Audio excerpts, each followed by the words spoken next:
We're with Assemblyman John McKeon to talk about the Regional Greenhouse Gas Initiative, which was recently vetoed for the second time or third time by Governor Christie. Yeah. First of all, for our viewers, can you explain what RGGI is if they're not familiar with it? Well, sure. I think everybody popularly knows it as the cap and trade, and what it does is go to the producers of energy and set certain limits on how much carbon they can emit. When they're over a certain minimum, then they have to pay, so to speak, what they would call a carbon tax for amounts over that.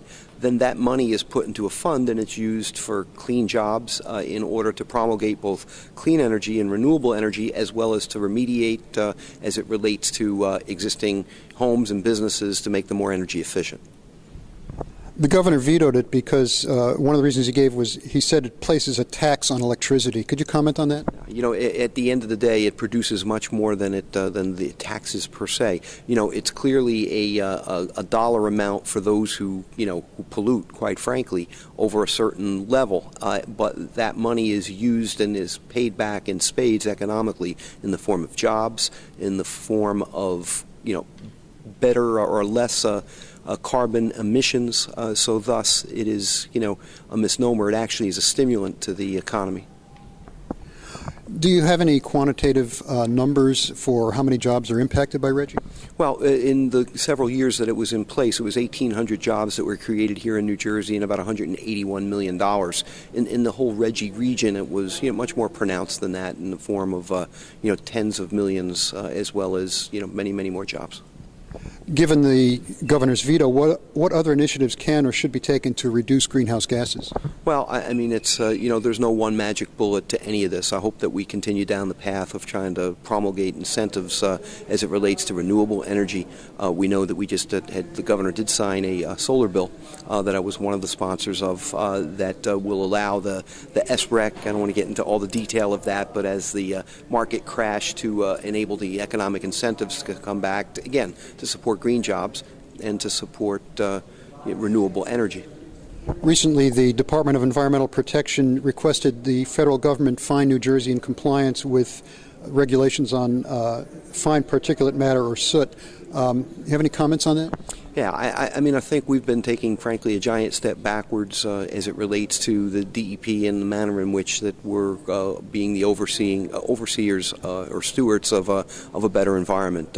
We see that as they continue to shrink as far as the number of staff available, that they don't have enough personnel to do the kind of things that need to happen.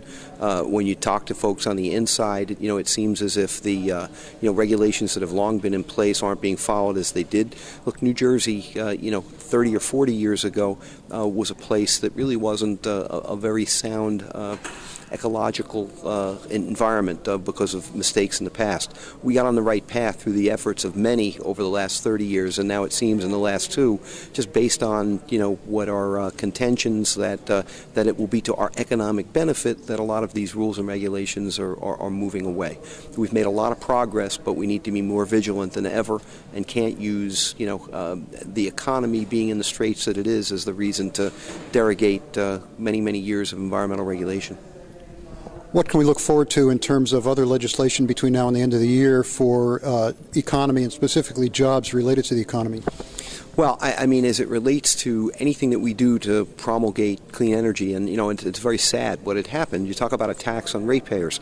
The reason why the going back to RGGI, it's not doesn't add or isn't a tax per se, because what that does ultimately is it brings demand down, and what happens when demand goes down, prices become cheaper, which is why it actually saves the consumer money. What we did with the clean energy funds that the governor took this year out of the budget in excess of $200 million, I think up to $400 million, as opposed to those being reinvested into the green economy, and again bringing down demand, bringing down rates, they were just put into the general budget. And that's wrong. And so we need to be as vigilant as we can to hopefully cobble together majorities to make certain that future monies coming from the societal benefit charge aren't diverted to the general fund, but are used as to what they're intended to. Assemblyman McKeon, thank you very much. All right, thank you very much.